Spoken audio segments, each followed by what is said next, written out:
Welcome to സൈലീസ്. അപ്പോൾ മുന്നത്തെ ക്ലാസ്സിൽ നമ്മൾ പ്രോബ്ലം സോൾവിങ് വരെയുള്ള കൊഗ്നിറ്റീവ് പ്രോസസ്സാണ് ഡിസ്കസ് ചെയ്തിട്ടുണ്ടായിരുന്നത്. ഇന്ന് നമുക്ക് നോക്കാനുള്ളത് ക്രിയേറ്റീവ് തിങ്കിങ്ങും ഡിസിഷൻ മേക്കിങ്ങും ആണ്. അപ്പോൾ ഇതോടുകൂടി നമ്മുടെ ഈ ഒരു മൊഡ്യൂൾ കംപ്ലീറ്റ് ആവും. അപ്പോൾ ക്രിയേറ്റീവ് തിങ്കിങ് എന്താണെന്ന് നോക്കാം. ക്രിയേറ്റീവ് തിങ്കിങ് എന്ന് പറഞ്ഞിട്ടുണ്ടെങ്കിൽ thinking out of the box, അതായത് ഒരു സിറ്റുവേഷനെ നമ്മൾ ഒരു പുതിയൊരു പേഴ്സ്പെക്റ്റീവിൽ നോക്കിക്കാണുക, അല്ലെങ്കിൽ ഒരു പ്രോബ്ലത്തിന് നമ്മൾ എന്താ പറയുക ഒരു ഫ്രഷ് ആയിട്ടുള്ള ഒരു സൊല്യൂഷൻ കണ്ടുപിടിക്കുക എന്നുള്ളതാണ് ക്രിയേറ്റീവ് തിങ്കിങ് എന്ന് പറയുന്നത്. അതായത് ഒരു പ്രോബ്ലം വരുമ്പോൾ അല്ലെങ്കിൽ ഒരു സിറ്റുവേഷൻ വരുമ്പോൾ അതിന് നോവൽ ആയിട്ടുള്ള ഐഡിയാസും കാര്യങ്ങളും ജനറേറ്റ് ചെയ്യാനുള്ള ഒരു എബിലിറ്റിനെയാണ് നമ്മൾ ക്രിയേറ്റിവിറ്റി എന്ന് പറയുന്നത്. ഇതിൽ പൊതുവെ 2 ടൈപ്പ് ഓഫ് തിങ്കിങ് ഉൾപ്പെട്ടിട്ടുണ്ട്. അതാണ് കൺവേർജൻ തിങ്കിങ്ങും ഡൈവേർജൻ തിങ്കിങ്ങും. കൺവേർജൻ തിങ്കിങ് എന്ന് പറഞ്ഞിട്ടുണ്ടെങ്കിൽ ഒരു പ്രോബ്ലത്തിന് ഒറ്റ വെൽ ഡിഫൈൻഡ് ആയിട്ടുള്ള ഒരു സൊല്യൂഷനെ കണ്ടുപിടിക്കുന്നതാണ് കൺവേർജൻ തിങ്കിങ് എന്ന് പറയുന്നത്. ഇപ്പൊ എക്സാമ്പിൾ എടുക്കുകയാണെങ്കിൽ നമ്മളൊരു മൾട്ടിപ്പിൾ ചോയ്സ് ക്വസ്റ്റ്യൻ, അതിൽ എന്തുണ്ടാവും 4 ഓപ്ഷൻസ് ഉണ്ടായിരിക്കും. പക്ഷെ നമ്മൾ എന്ത് ചെയ്യണം, ആ ഒരു 4 ഓപ്ഷനിൽ നിന്ന് ഒരൊറ്റ വെൽ ഡിഫൈൻഡ് ആയിട്ടുള്ള ഓപ്ഷൻ മാത്രമാണ് ഒരു ക്വസ്റ്റ്യൻ്റെ ആൻസർ ആയിട്ട് വരിക. അപ്പൊ അത് നമ്മൾ തിരഞ്ഞെടുക്കണം. അതിനുവേണ്ടി നമ്മൾ എന്ത് യൂസ് ചെയ്യണം, നമ്മുടെ ലോജിക്കൽ റീസണിങ് യൂസ് ചെയ്യണം. അപ്പം ഇങ്ങനെ ലോജിക്കൽ റീസണിങ്സ് യൂസ് ചെയ്ത് നമ്മൾ ഒരു പ്രോബ്ലത്തിന് ഒറ്റ വെൽ ഡിഫൈൻഡ് ആയിട്ടുള്ള സൊല്യൂഷനിലേക്ക് എത്തിച്ചേരുന്ന പ്രോസസ്സാണ് അല്ലെങ്കിൽ തിങ്കിങ് ആണ് കൺവേർജൻ തിങ്കിങ് എന്ന് പറയുന്നത്. പിന്നെയുള്ള ഒരു തിങ്കിങ് ആണ് ഡൈവേർജൻ തിങ്കിങ് എന്ന് പറയുന്നത്.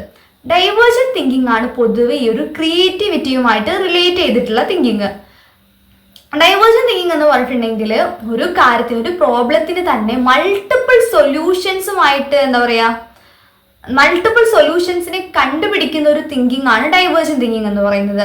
അതായത് ഫ്ലൂവൻസി, ഫ്ലെക്സിബിലിറ്റി, ഒറിജിനാലിറ്റി, ഈ പറഞ്ഞ കാര്യങ്ങളൊക്കെയാണ് ഈ ഒരു ഡൈവേർജൻ തിങ്കിങ്ങിന്റെ ക്യാരക്ടറിസ്റ്റിക്സ് എന്ന് പറയുന്നത്. അപ്പോൾ ഈ ഒരു ഡൈവേർജൻ തിങ്കിങ്ങിൽ എന്താണ് ചെയ്യുന്നത്, മൾട്ടിപ്പിൾ ഐഡിയാസും സൊല്യൂഷൻസും ആയിരിക്കും ഒരു പ്രോബ്ലത്തിന് വേണ്ടിയിട്ട് കണ്ടുപിടിക്കുന്നത്. ഇപ്പോൾ നമ്മളൊരു എന്താ പറയുക ഒരു ബിസിനസ് ഒക്കെ തുടങ്ങുന്നതിന് വേണ്ടിയിട്ട് നമ്മൾ എന്ത് ചെയ്യണം, ഒരുപാട് ഐഡിയാസും കാര്യങ്ങളുണ്ട്. എന്ത് ബിസിനസ് തുടങ്ങണം ഇത്, അപ്പോൾ ഒരു മൾട്ടിപ്പിൾ ഐഡിയാസും കാര്യങ്ങളും വരുമല്ലോ.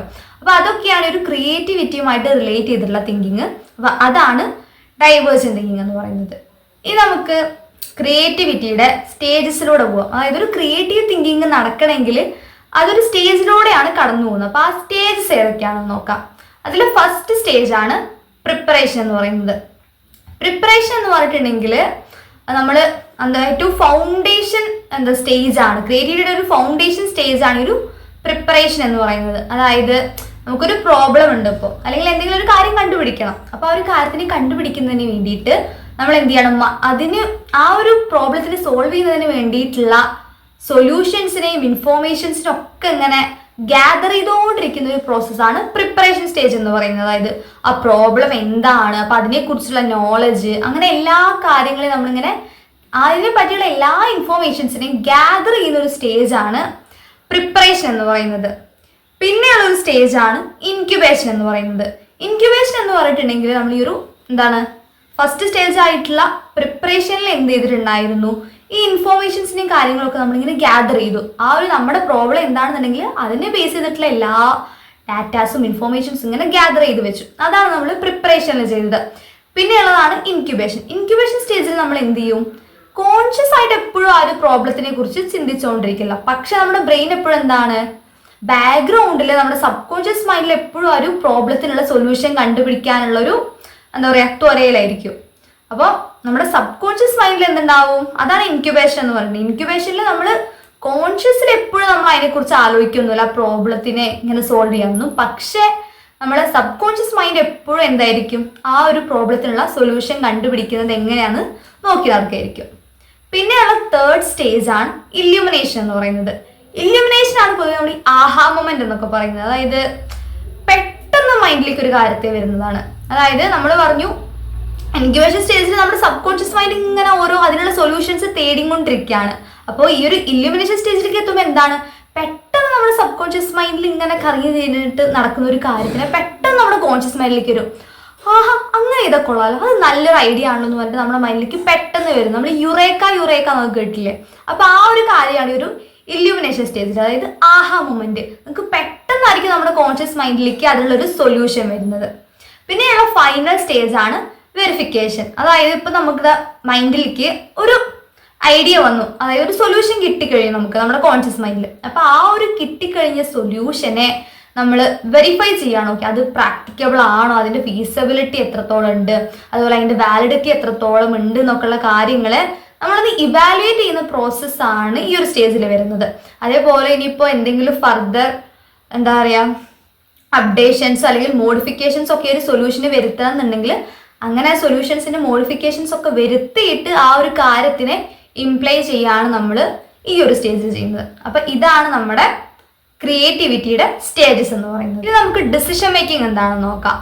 ഡിസിഷൻ മേക്കിംഗ് എന്ന് പറഞ്ഞിട്ടുണ്ടെങ്കിൽ ഒരു മൾട്ടിപ്പിൾ ആൾട്ടർനേറ്റീവ്സ് അല്ലെങ്കിൽ മൾട്ടിപ്പിൾ ഓപ്ഷനിൽ നിന്ന് ഒരു കോഴ്സ് ഓഫ് ആക്ഷനെ സെലക്ട് ചെയ്യുന്ന പ്രോസസ്സാണ് നമ്മൾ ഡിസിഷൻ മേക്കിംഗ് എന്ന് പറയുന്നത്. അതായത് നമ്മൾ മൾട്ടിപ്പിൾ ചോയ്സ് ക്വസ്റ്റിന്റെ കേസ് തന്നെ എടുക്കുക. അതിനെന്താണ് മൾട്ടിപ്പിൾ ഓപ്ഷൻസ് ഉണ്ടാവും, പക്ഷെ അതിൽ നിന്ന് എന്ത് ചെയ്യണം, നമ്മൾ ഒരൊറ്റ കറക്റ്റ് ആയിട്ടുള്ള ആൻസർ തിരഞ്ഞെടുക്കണം. അതിൽ നിന്ന് ഡിസിഷൻ മേക്കിംഗ് വരാം. ഒരുപാടധികം ഓപ്ഷൻസോ ആൾട്ടർനേറ്റീവ്സോ വരുമ്പോൾ അതിൽ നിന്ന് നമ്മൾ ശരിയായിട്ടുള്ള നമ്മളെ ഹെൽപ്പ് ചെയ്യുന്ന ഒരു ഡിസിഷനെ എടുക്കുക എന്നുള്ളതാണ് ഡിസിഷൻ മേക്കിംഗ് ഇൻവോൾവ് ചെയ്തിട്ടുള്ളത്.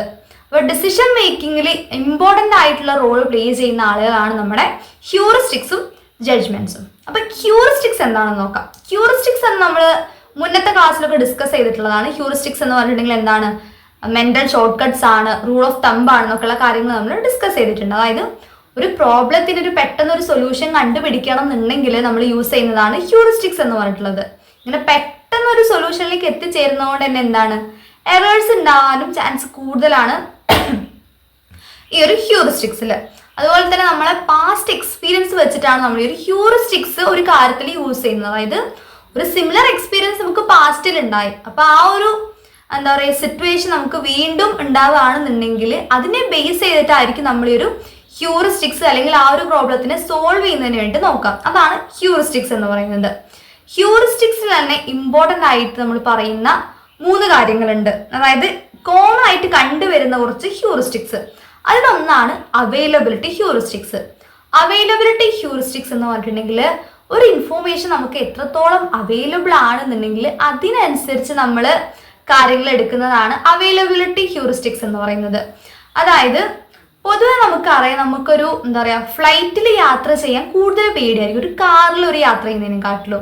നമ്മൾക്ക് എന്താണ് എപ്പോഴും നമ്മൾക്ക് കിട്ടുന്ന ഇൻഫോർമേഷൻസ് എന്താണ്, ഫ്ലൈറ്റ് ക്രാഷസിനെ കുറിച്ചായിരിക്കും.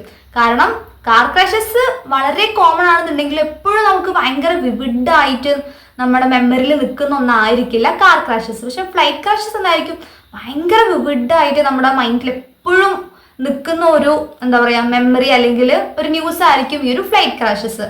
അപ്പൊ അതായത് നമ്മുടെ എത്രത്തോളം അവൈലബിൾ ആണ് ഒരു കാര്യത്തിനെ കുറിച്ചുള്ള ഇൻഫോർമേഷൻ എന്നുണ്ടെങ്കിൽ അതിനെ ബേസ് ചെയ്തിട്ട് നമ്മൾ ഒരു കാര്യത്തിനെ എന്താ പറയുക നോക്കി കാണുന്നതാണ് അവൈലബിലിറ്റി ഹ്യൂറിസ്റ്റിക്സ് എന്ന് പറയുന്നത്.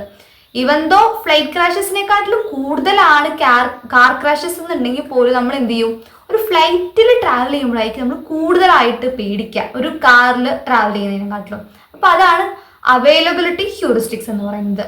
പിന്നെയുള്ള ഒന്നാണ് റെപ്രസെൻറ്റേറ്റീവ് ഹ്യൂറിസ്റ്റിക്സ്. അതായത് നമ്മുടെ ടിപ്പിക്കൽ എക്സാമ്പിളിനെ അല്ലെങ്കിൽ പ്രോട്ടോടൈപ്പിളിനെ എത്രത്തോളം റിസംബിൾ ചെയ്യുന്നുണ്ട് അല്ലെങ്കിൽ അതിന് എത്രത്തോളം സിമിലർ ആണ് ഒരു കാര്യം എന്നുണ്ടെങ്കിൽ അതിനെ ബേസ് ചെയ്തിട്ട് അല്ലെങ്കിൽ ആ ഒരു ഇൻഫോർമേഷനെ ബേസ് ചെയ്തിട്ട് കാര്യങ്ങളെ ജഡ്ജ് ചെയ്യുന്നതാണ് നമ്മൾ ഈ ഒരു റെപ്രസെൻറ്റേറ്റീവ് ഹ്യൂറിസ്റ്റിക്സ് എന്ന് പറയുന്നത്.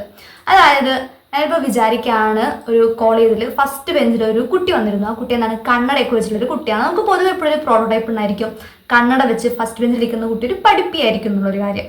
അപ്പൊ ആ ഒരു കാര്യം വെച്ചിട്ട് ആ ഒരു ഇൻഫോർമേഷൻസ് വെച്ചിട്ട് ഞാനിങ്ങനെ വിചാരിക്കുകയാണ്, ഒരു കുട്ടി കണ്ണട വെച്ചിട്ടുള്ള ഒരു കുട്ടി എന്ത് ചെയ്തു, ഫസ്റ്റ് ബെഞ്ച് വന്നിരുന്നു. അപ്പൊ ഞാൻ എന്ത് ചെയ്യാൻ, എൻ്റെ ആ ഒരു പ്രോട്ടോടൈപ്പിനെ റിസംബിൾ ചെയ്യുന്ന ഒരു എന്താ കാര്യമാണ് ഇപ്പൊ ഞാൻ കണ്ടത്. അപ്പൊ ഞാൻ എന്ത് ചെയ്യാണ്, അതിനെ ഞാൻ ജഡ്ജ് ചെയ്യുന്നത് എങ്ങനെയാണ്, ഓക്കെ ആ ഒരു കുട്ടി ഭയങ്കര പഠിപ്പിയാണെന്നുള്ള രീതിയിൽ. അപ്പൊ അതാണ് റെപ്രസെൻറ്റേറ്റീവ് ഹ്യൂറിസ്റ്റിക് എന്ന് പറയുന്നത്. ഒരു കാര്യത്തിനെ നമ്മുടെ പ്രോട്ടോടൈപ്പിനെ എത്രത്തോളം റിസംബിൾ ചെയ്യുന്നുണ്ട് ആ ഒരു കാര്യം എന്നുള്ളത് ബേസ് ചെയ്തിട്ടുള്ളതാണ് റെപ്രസെൻറ്റേറ്റീവ് ഹ്യൂറിസ്റ്റിക്സ്. പിന്നെ ഉള്ളതാണ് ആങ്കറിങ് ആൻഡ് അഡ്ജസ്റ്റ്മെന്റ്സ്. ആങ്കറിങ് എന്ന് പറഞ്ഞിട്ടുണ്ടെങ്കിൽ ഒരു നമ്പർ വെച്ചിട്ടാണ് കേട്ടോ നമ്മൾ ഈ ഒരു ആങ്കറിങ് പറയാറ്.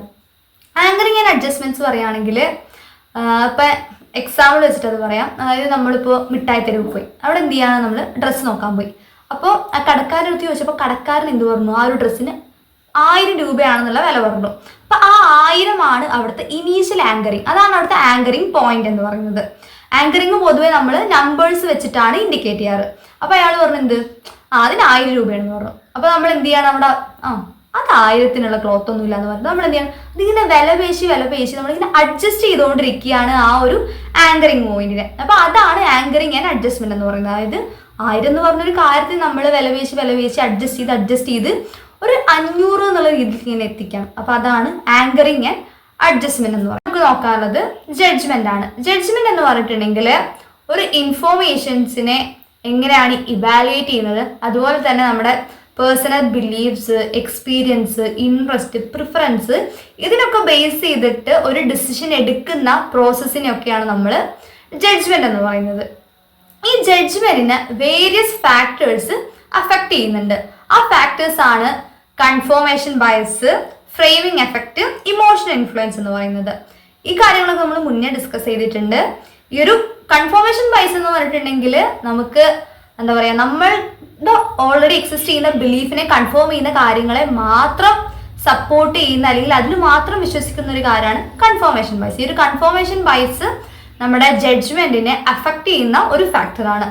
പിന്നുള്ള ഒന്നാണ് ഫ്രെയിമിംഗ് എഫക്റ്റ്. ഫ്രെയിമിംഗ് എഫക്റ്റ് എന്ന് പറയുന്നത് എങ്ങനെയാണ് ഒരു കാര്യം ഫ്രെയിം ചെയ്തിട്ടുള്ളതാണ്. അതായത് ഇപ്പൊ നമ്മൾ കോവിഡ് വാക്സിൻ എടുക്കുക. കോവിഡ് വാക്സിൻ പറയാണ്, ഈ ഒരു കോവിഡ് വാക്സിൻ എടുത്തു കഴിഞ്ഞിട്ടുണ്ടെങ്കിൽ 90% നമുക്ക് ആ ഒരു എന്താ പറയാ കൊറോണ വൈറസ് ബാധിക്കുന്നതിനെ മാറ്റി നിർത്തും എന്നുള്ള രീതിയിൽ നമ്മൾ ഫ്രെയിം ചെയ്യാണ് ആ ഒരു വാക്സിൻ എന്ന് വിചാരിക്കാം.